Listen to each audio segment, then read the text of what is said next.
Hay algunos libros que son anteriores a estos, pero son muy interesantes. Por ejemplo, el libro en inglés The Keys of This Blood. En español, Las llaves de esta sangre. Si buscan ese libro, que ya tiene algunos años, van a encontrar en la página 336 la foto del libro Las llaves de esta sangre. Dice en la portada, este libro fue escrito por Malachi Martin. Malachi Martin es el mismo autor del libro La historia de los jesuitas. En español tradujeron La lucha del Papa Juan Pablo II. Es un libro más antiguo, fue publicado en 1990. O sea, hace 27 años atrás. Pero dice La lucha del Papa Juan Pablo II, Mikhail Gorbachev y el Occidente por un mundo mejor. Pero resulta que el título de ese libro en inglés es Las llaves de esta sangre, The Keys of This Blood, Pope John Paul II versus Russia and the West for the control of the New World Order. Fíjense cómo es el título en inglés. El Papa Juan Pablo II buscando el control del mundo a través del nuevo orden mundial. Y lo que dice el libro, Las llaves de esta sangre, es que el Papa tiene el derecho a gobernar al mundo, porque Dios le dio ese derecho, porque es su representante en la tierra. ¿Y qué son las llaves? Ustedes saben que si pudieran poner la imagen del libro, podrían ver el escudo papal en la tapa del libro. Pero está en su página 336. El escudo papal que trae la tiara trae dos llaves cruzadas. Y las dos llaves cruzadas son la llave del poder religioso, tiene la llave del reino de los cielos el Papa, y la otra llave es la llave del poder civil. El gobierno del mundo le pertenece a él. Ese se conoce como la doctrina de las llaves de San Pedro, y la propuso San Agustín de Hipona en el siglo VI. Esto viene de hace 1500 años atrás. ¿Ok? Que el Papa tiene el derecho a gobernar no solamente la iglesia, sino también el mundo. Él es el verdadero príncipe de este mundo. No Satanás, sino el Papa, porque Cristo le dio a él el gobernar el mundo. Y obviamente, ahí está, ahí pueden ver el libro. Aquí lo ponen en español, La lucha del Papa Juan Pablo II, Mikhail Gorbachev y el Occidente por un mundo mejor. Malachi Martin, autor de La historia de los jesuitas, bestseller. Pero en la página anterior está la foto del libro en inglés. Originalmente se publicó en inglés el libro y se tradujo al español. Bien, vamos a tener que correr un poquito más si queremos avanzar. Justamente lo que esto está diciendo es que hay una búsqueda del control mundial. En el versículo 42 encontramos nosotros, y vamos a leer ahora el versículo 42. Extenderá su mano contra las tierras y no escapará el país de Egipto. Como ya hablé bastante de esto hace un momento, que Egipto representa el comunismo, no necesitamos ampliar más sobre esto. Pero dice que extenderá sus manos contra las tierras. Aquí está hablando del control mundial, y tampoco van a escapar de su mano los países comunistas. Esto del simbolismo de la mano van a encontrar en su carpeta. Pongo una cantidad de versículos donde muestra que realmente extender la mano o estar bajo el control de la mano significa dominar. Entregar en la mano de sus enemigos significa que los va a dominar. Estar bajo la mano de algo en la Biblia. Y bueno, como ya vimos, cada vez que surge Roma, son tres enemigos que tiene que conquistar. La Roma imperial tuvo que conquistar tres enemigos, la Roma papal, los tres cuernos de las tribus arrianas, y este también tiene tres enemigos que conquistar. Y ya vimos que el primero está prácticamente conquistado. El primer enemigo histórico del Vaticano, que realmente es el más joven, es el comunismo ateo de la Unión Soviética, y ya ha sido conquistado. Este enemigo, el más joven, que surge, realmente la Unión Soviética surge en 1945, después de la Segunda Guerra Mundial, pero la Revolución Francesa, 1798, fue la que le da el golpe al papado, y de ahí se extienden las ideas marxistas, comunistas, alrededor del mundo. Este ha sido conquistado. El segundo enemigo lo está conquistando, es Estados Unidos. Vamos al tercero. Y para esto, vayan preparando la foto que está en la página 333. El tercer enemigo histórico del Vaticano, como ya mencioné, y es el más antiguo, es el mundo musulmán árabe, el Islam. Y está en vías de ser conquistado espiritualmente por Roma papal. Este es el enemigo más acérrimo históricamente. Grandes cruzadas se lanzaron contra los árabes, contra los turcos, como se les llamaba, o contra los del Islam, contra los musulmanes.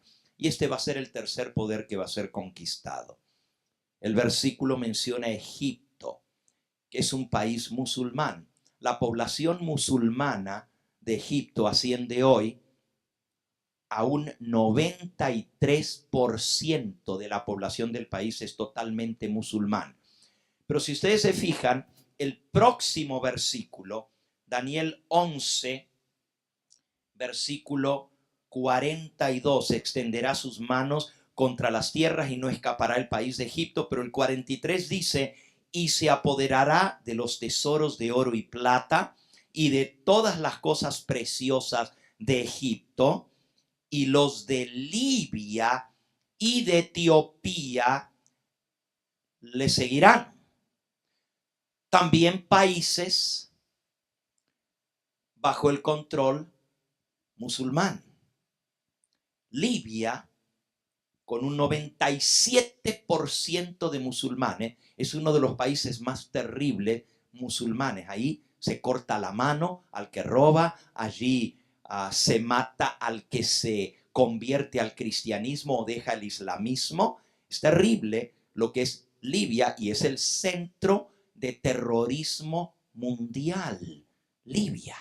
Qué interesante que la Biblia lo mencione para este tiempo del fin.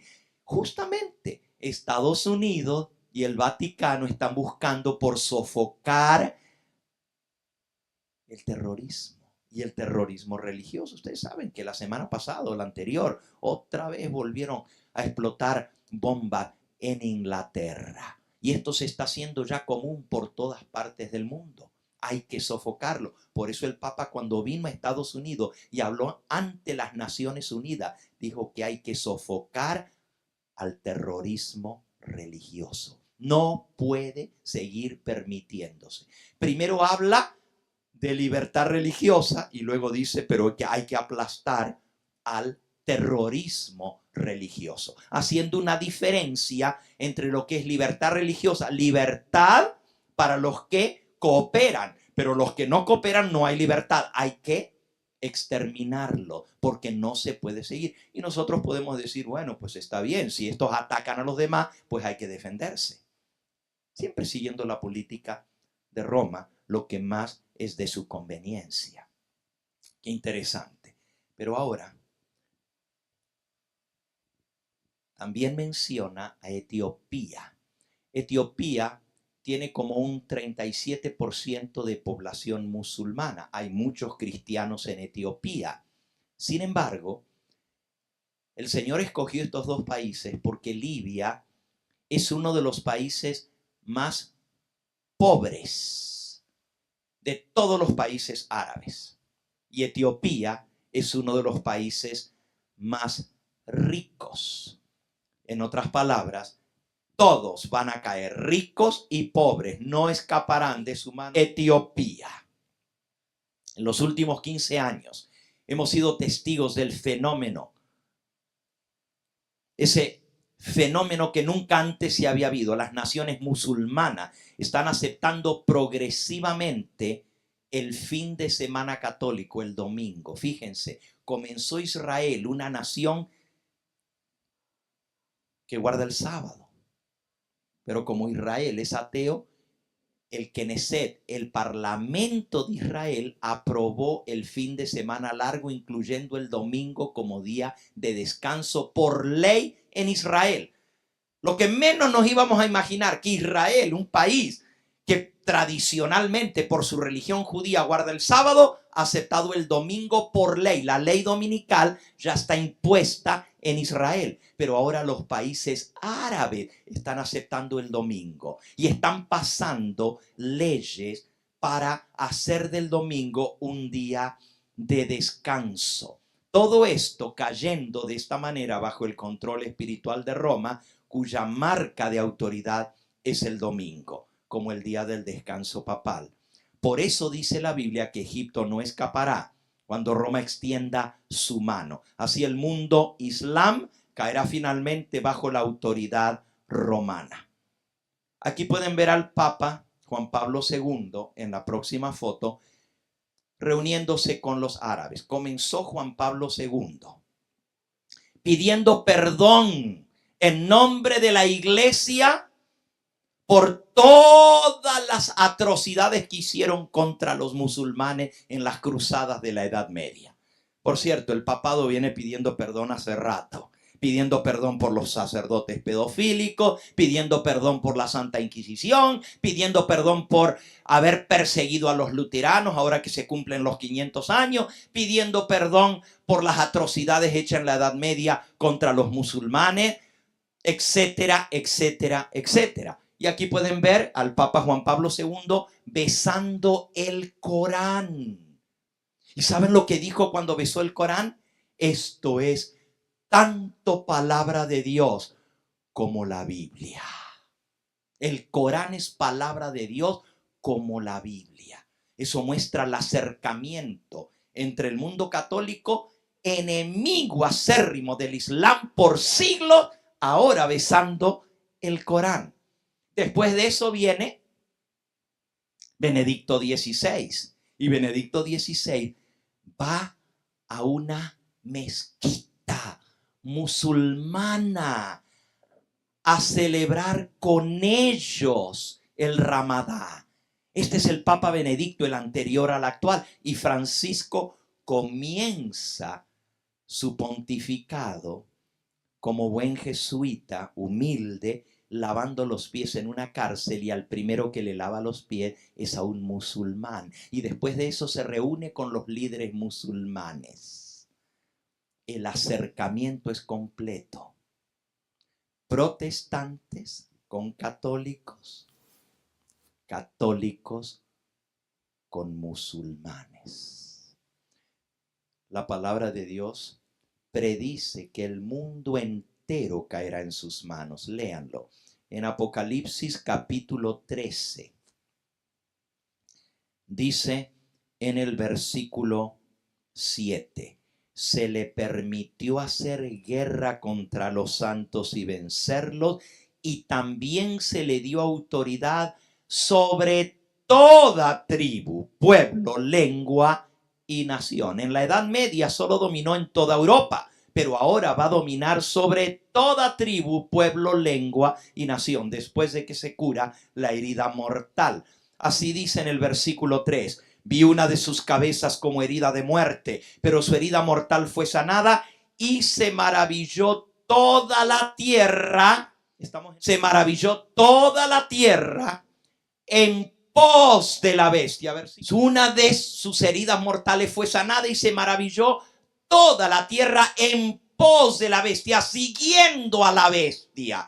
Eso es lo que enseña la palabra de Dios. Entonces podemos ver que el mundo entero va a caer en sus manos. Por eso dice que extendió sus manos sobre las tierras y no escaparon ni Egipto, ni Libia, ni Etiopía. Esto representa el resto del mundo, de los países que caerán en la mano de Roma papal mediante la ley dominical internacional que se promulgará en el muy cercano futuro. Primero se pasa una ley dominical en Estados Unidos y luego el resto del mundo va a aceptar la ley dominical universal. Terminamos Daniel 11. Parece que yo no voy a llegar hoy a Daniel 12. Nuestra lectura bíblica fue Daniel 12 y ahí es donde queremos llegar. Los últimos versículos, el 44 y el 45, predicen algo que va a aterrorizar al rey del norte. Lo va a asustar. Y finalmente el versículo 45 predice su caída y no va a haber quien le ayude, la destrucción final del rey del norte. Leamos el versículo 44. Pero noticias del oriente y del norte lo atemorizarán y saldrá con gran ira para destruir y matar a muchos. Miren, cada vez que Roma ha conseguido el poder, una vez que se afianza en el poder, lo próximo es matar y destruir. Roma imperial hizo eso. Comenzó haciendo tratados con las naciones. Comenzó conquistando. Por ejemplo, con Palestina no la conquistó por la fuerza. Hizo un tratado de protegerla. Pero rompió su tratado y la dominó. Estoy hablando ahora de Roma imperial allá por el año 65 antes de Cristo. Hizo tratado con Palestina, con Israel. Pero al rato la tenía dominada. En la época de Cristo estaba totalmente dominada. Roma imperial, una vez que se afianza, destruye, mata. Mató a millones de judíos. Destruyó la ciudad de Jerusalén, pero había firmado un tratado de protegerla. Para que ustedes vean que los tratados no valen nada en boca de los enemigos del pueblo de Dios. No te metas con el enemigo ni hagas tratado. Tremenda lección para nosotros. Porque el que se mete con el enemigo, los tratados no valen nada.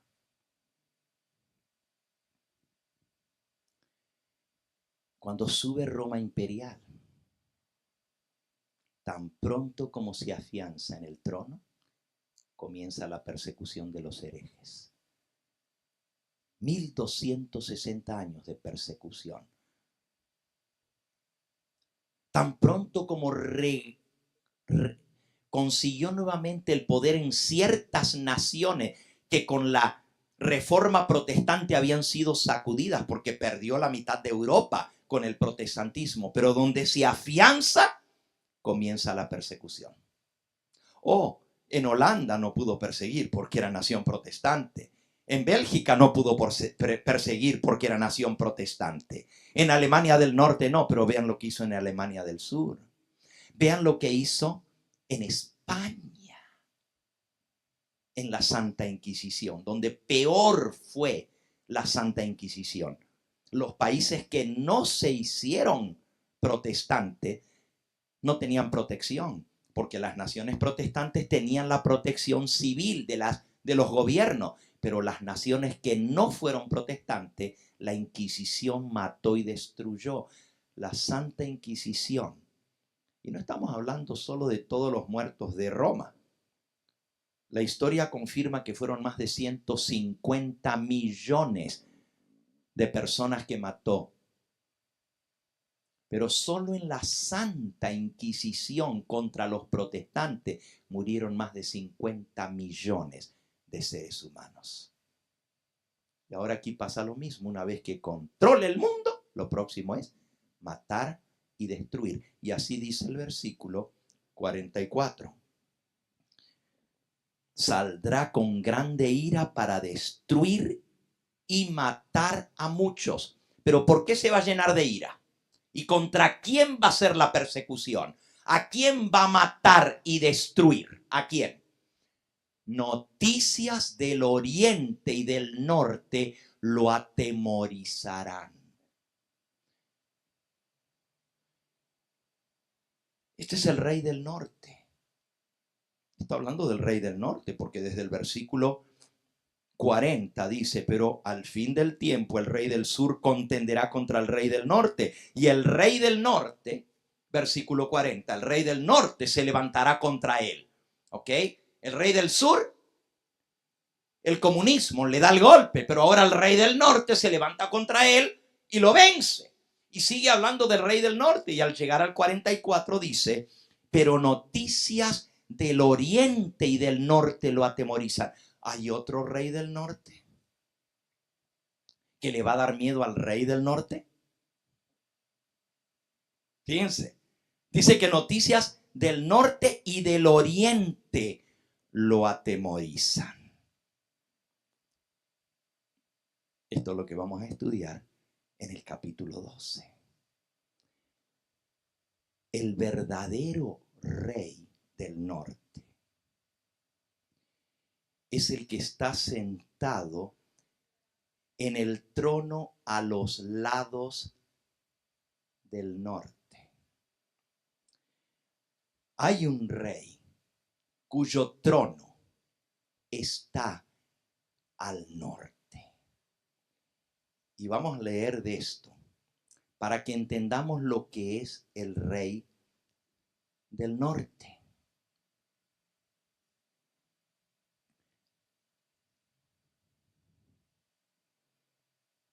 Déjenme buscarlo aquí en su carpeta para darles la página para que ustedes lo estudien, porque no vamos a tener el tiempo de verlo en su totalidad. El norte está en la página 339. Siempre representa un juicio que viene del norte. En las Sagradas Escrituras, la Biblia presenta al Dios verdadero como el Rey del norte celestial, pues su trono está en el norte celestial, como también su santo monte.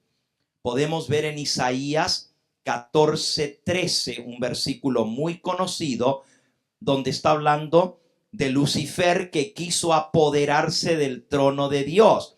Y dice Isaías 14:13 que este ser, Lucifer, como caíste del cielo, el versículo 12, o lucero.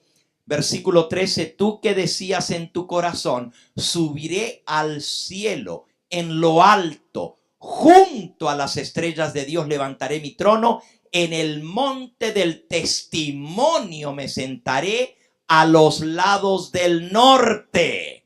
Noten, el diablo quiso sentarse en el trono. Dice, levantaré mi trono en el monte del testimonio. El monte del testimonio es la morada del Dios Altísimo, donde está el arca del testimonio, el templo santo de Dios en el cielo. Pero dice, a los lados del norte, versículo 14, sobre las alturas de las nubes subiré y seré semejante al Altísimo. Cuando el diablo quiso apoderarse del trono de Dios en el cielo, quería sentarse a los lados del norte. Vean otro versículo en el libro de Salmo, en el Salmo 48, versículo 2. Salmo 48, 2. Grande es Jehová y digno de ser temido, de ser alabado en la ciudad de nuestro Dios, en su monte santo. Hermosa provincia, el gozo de toda la tierra, es el monte de Sión, a los lados del norte, la ciudad del gran rey. ¿Quién es el gran rey? El Rey de reyes y Señor de señores.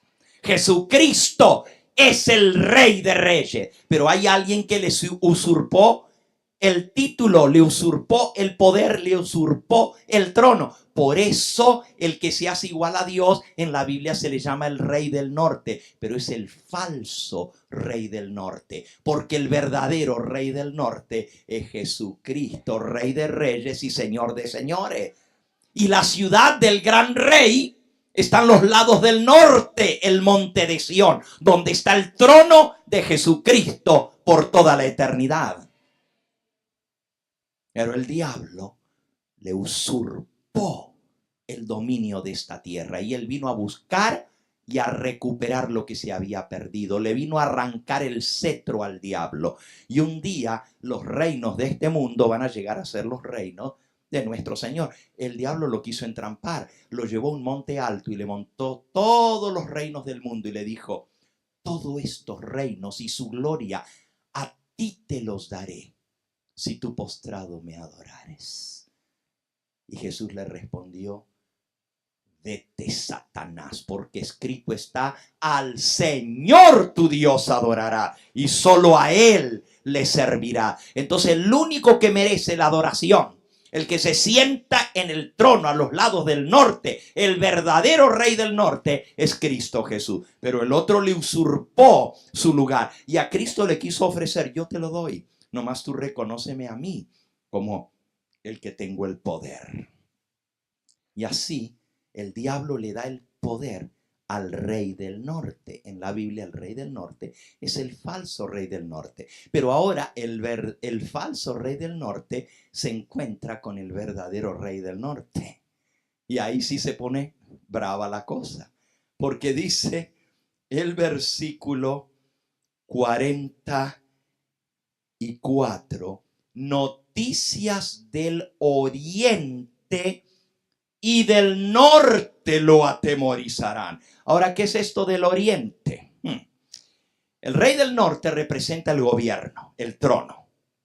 El oriente representa de dónde viene la liberación.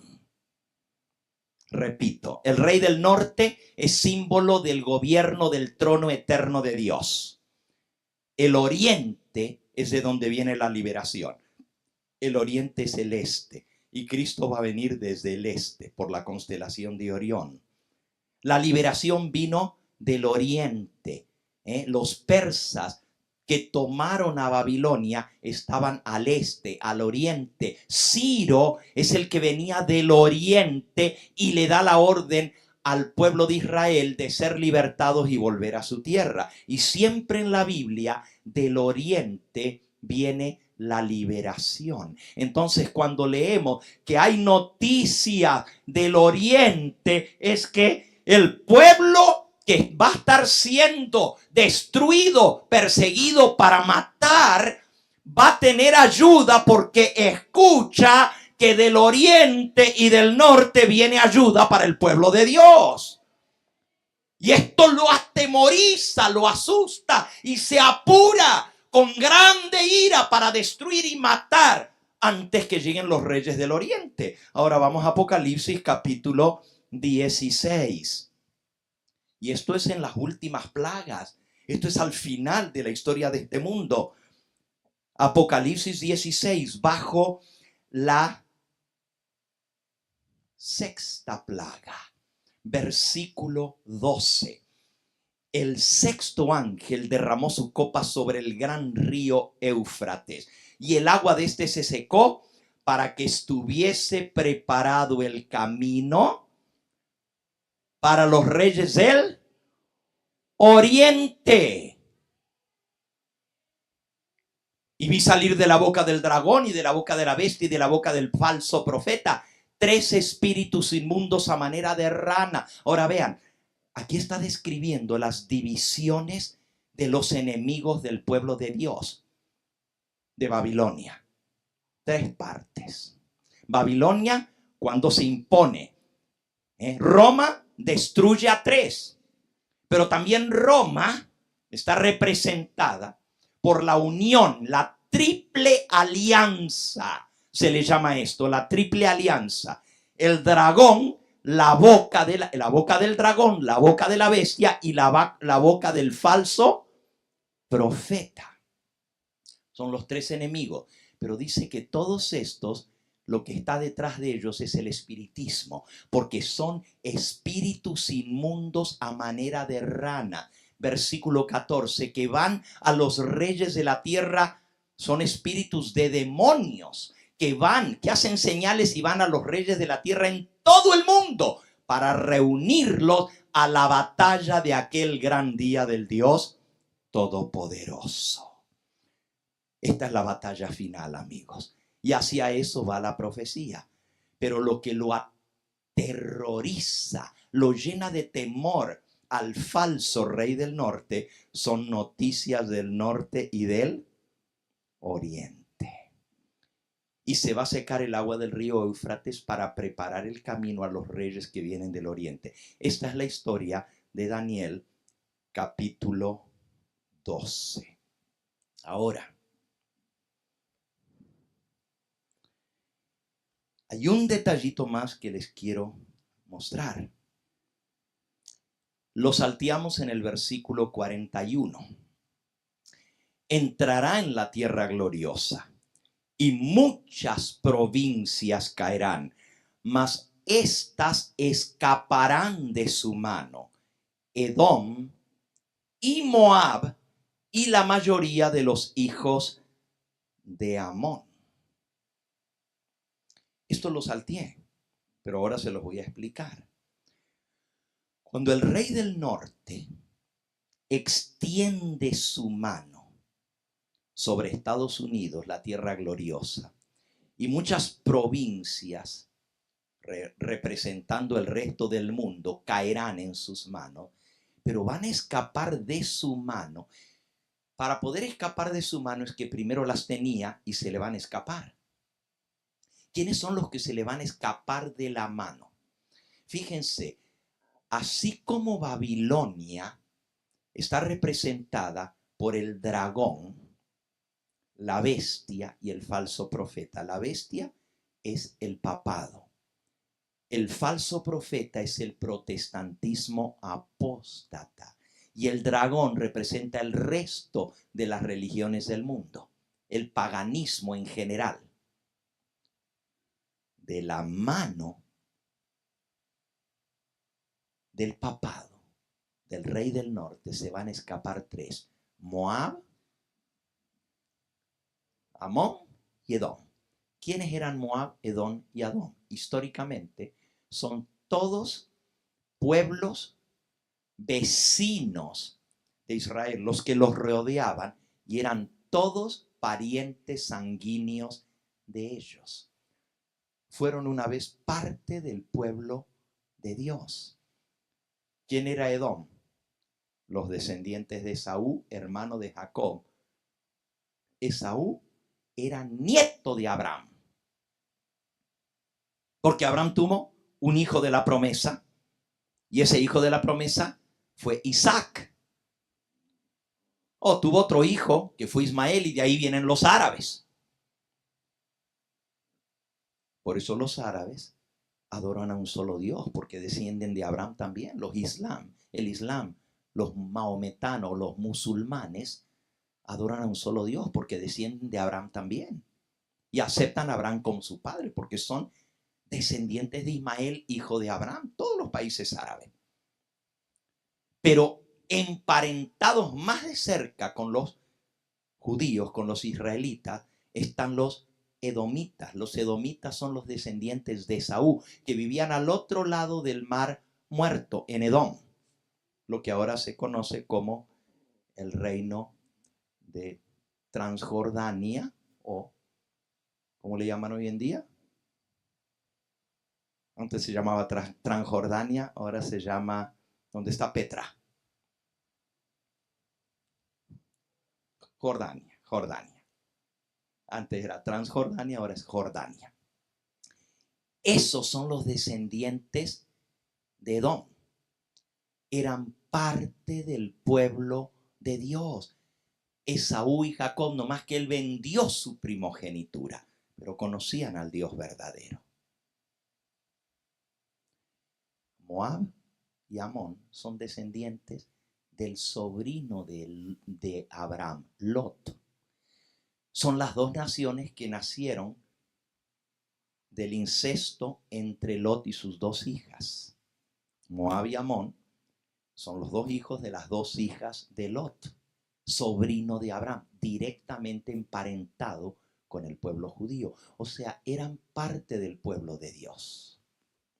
Es interesante que así como Babilonia tiene tres partes, también los que se escapan de Babilonia bajo el mensaje salid de ella, pueblo mío, antes que sea destruida, antes que vengan sus plagas, también son tres. Dios utiliza el número de tres para representar a los que van a escapar de las iglesias, de las denominaciones, de las religiones del mundo, que van a caer en manos del papado, pero unos de esos tres van a salir.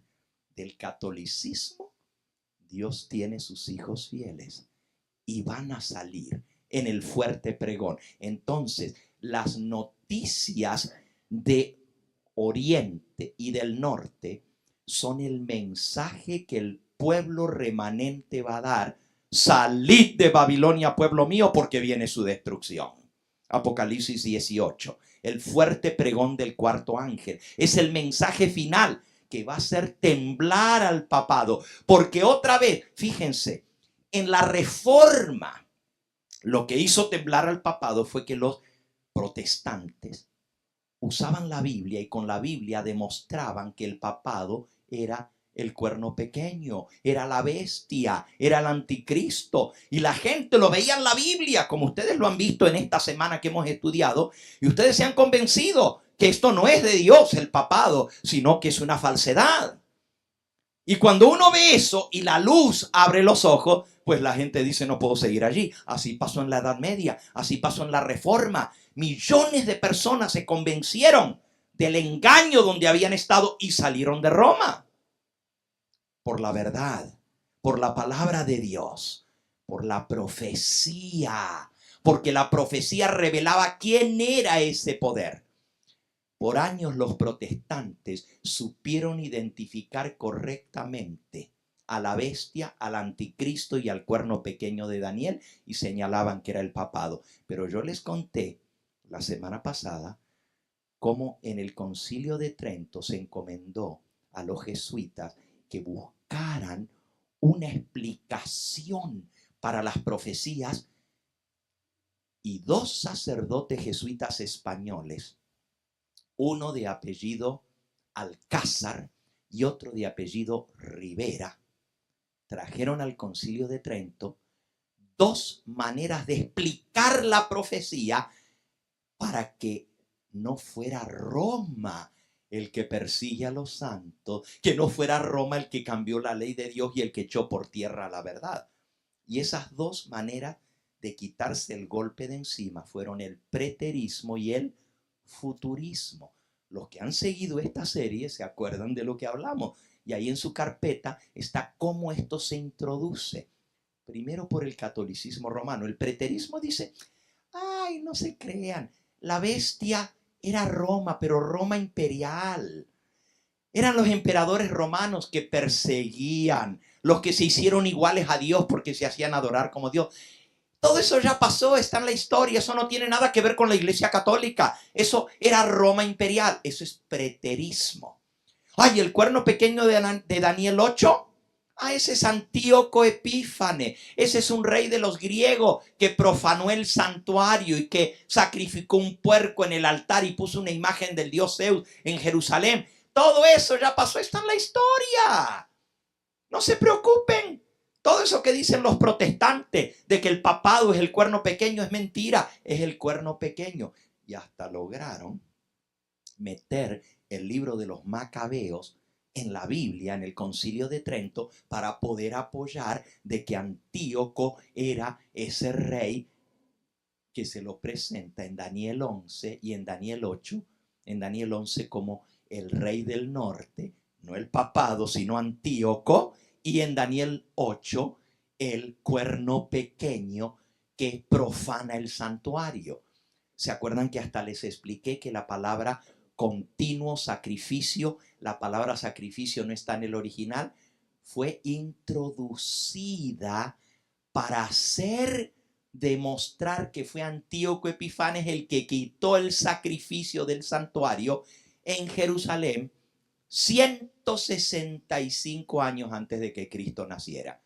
El preterismo pone todas las profecías en el pasado, pero el futurismo dice no. La bestia no es el papado, el cuerno pequeño no es el papado. Mentira, eso va a ser un rey que se va a levantar al final del tiempo, después de que la iglesia ya haya sido llevada al cielo en el rapto, y ese gobierno, ese anticristo va a gobernar la tierra por 7 años, y a la mitad de la semana primero va a reconstruir el templo de Jerusalén. El anticristo es un judío que va a vivir en el tiempo del fin, va a reconstruir la ciudad de Jerusalén, va a poner otra vez el templo y los sacrificios, pero a la mitad de la semana va a romper el pacto y va a quitar los sacrificios, y va a venir la persecución de los judíos otra vez. Todo eso se aplica, pero ya la iglesia va a estar en el cielo. Eso se llama dispensacionalismo o futurismo. Y entonces el papado se quitó el golpe de la interpretación profética. ¿Saben? Por siglos las iglesias protestantes, incluyendo los luteranos, los metodistas, los presbiterianos, los episcopales, los anglicanos y todas las iglesias reformadas enseñaron que el papado es el cuerno pequeño de Daniel y es la bestia de Apocalipsis 13. Hoy en día ninguna iglesia enseña eso. Es más, nadie estudia las profecías de Daniel y el Apocalipsis. Y cuando lo estudian, les enseñan el preterismo o les enseñan el futurismo. Los únicos que quedamos en la arena religiosa en el tiempo del fin, que interpretamos las profecías como ustedes lo han escuchado en esta semana, somos los adventistas del séptimo día. Pero miren cómo es de astuto el diablo, que a la misma iglesia que tiene el mensaje final le quiere poner un bozal y taparle la boca para que no se predique de profecía. Todo eso es infiltración católica en la iglesia adventista, para que no se predique ni de Daniel, ni de Apocalipsis, ni de la bestia, ni de la ramera, ni de Babilonia. ¿Por qué? Porque es un mensaje poderoso que abre los ojos a la gente y que los saca del error y la mentira en la cual han estado. Entonces el diablo no quiere que este mensaje se predique y lo va a tratar de frenar a como dé lugar, pero no lo va a poder. Porque cuando el pueblo de Dios, como vimos anoche, el pueblo que conoce a su Dios, se esforzará y actuará. Y en el mensaje final, el fuerte pregón del mensaje del cuarto ángel se le va a levantar con poder y va a desenmascarar el nuevo orden mundial. Va a desenmascarar todo esto. ¿Saben, hermanos? Yo estoy hablando en televisión nacional, estoy hablando en televisión internacional, llegando a toda América con lo que estoy diciendo en vivo en esta hora. Ustedes saben lo que es este mensaje y como yo he hablado, como dice el mexicano, buen mexicano, ¿verdad? A calzón quitado. Hablando así directamente, esto no es fácil. A ver, ¿quién más lo hace? Ahora, no estoy diciendo con eso que yo soy la gran cosa, no. Estoy diciendo que Dios nos dio un mensaje que proclamar. Y ese mensaje tiene que ser dado. Y Dios va a tener hijos suyos que no van a tener miedo de proclamar este mensaje. Y este mensaje va a hacer temblar al papado. Porque otra vez, como en la Reforma, se van a levantar hombres y mujeres que van a desenmascarar a Babilonia y al papado. Y otra vez la gente va a abrir los ojos y se van a dar cuenta que han sido engañados por la palabra de Dios. Se va a demostrar. Por esto este mensaje es poderoso. Porque tiene el poder de desenmascarar al papado, de quitarle la máscara al diablo. Tiene el poder de abrir los ojos de los hijos de Dios para que conozcan la verdad. Y este mensaje final va a ser proclamado a toda nación, tribu, lengua y pueblo. ¿Cómo lo vio Juan en el Apocalipsis? Vio a otro ángel que volaba por en medio del cielo y traía el evangelio eterno, para proclamarlo a los moradores de la tierra, a toda nación, tribu, lengua y pueblo, diciendo a gran voz: temed a Dios y darle a Él la gloria, porque ha llegado la hora de su juicio. Y adorad a aquel que hizo el cielo, la tierra y el mar y las fuentes de las aguas. Pero el segundo ángel dice: ¿ha caído qué? Babilonia, esa gran ciudad, porque ha engañado a todas las naciones, dándole a beber el vino del furor de su fornicación. Y el tercer ángel le siguió diciendo: si alguno adora a la bestia y a su imagen y recibe la marca en su frente o en su mano, este también beberá del vino de la ira de Dios y será atormentado con fuego y azufre delante de los santos ángeles y del Cordero. Y el humo de su tormento sube por los siglos de los siglos, y no tienen reposo de día ni de noche los que adoran a la bestia y a su imagen, ni nadie que reciba la marca de su nombre. ¿Y cómo termina? Aquí está la paciencia de los santos, los que ¿qué? Guardan los mandamientos de Dios y tienen la fe de Jesús. Entonces, este mensaje que va a tener un scope, va a tener un desarrollo mundial a toda nación, tribu, lengua y pueblo, va a hacer temblar al rey del norte. Le va a dar miedo. Y ahí es donde se va a enojar y va a salir a matar. ¿Por qué? Porque cuando se promulgue la ley dominical, que es la señal de autoridad de Roma, y Estados Unidos, el país protestante, adopte la ley dominical, los únicos que se van a levantar y van a decir: esa es la marca de autoridad de Roma, esa es la bestia, no lo acepten. No acepten el falso día de descanso, porque el verdadero día del Señor es el santo sábado. Y esto va a enfurecer a la triple alianza. Y van a salir a matar y a destruir. Y de eso se trata el capítulo 12 de Daniel. Lo bueno es que el capítulo 11 termina diciendo: pero no va a prevalecer, sino que va a ser destruido y no va a haber quien lo ayude. No va a tener ayuda de nadie. Dios se va a encargar. Va a ser destruido no con mano humana. Y ahora introducimos el 12 y esta tarde vamos a estudiar el 12.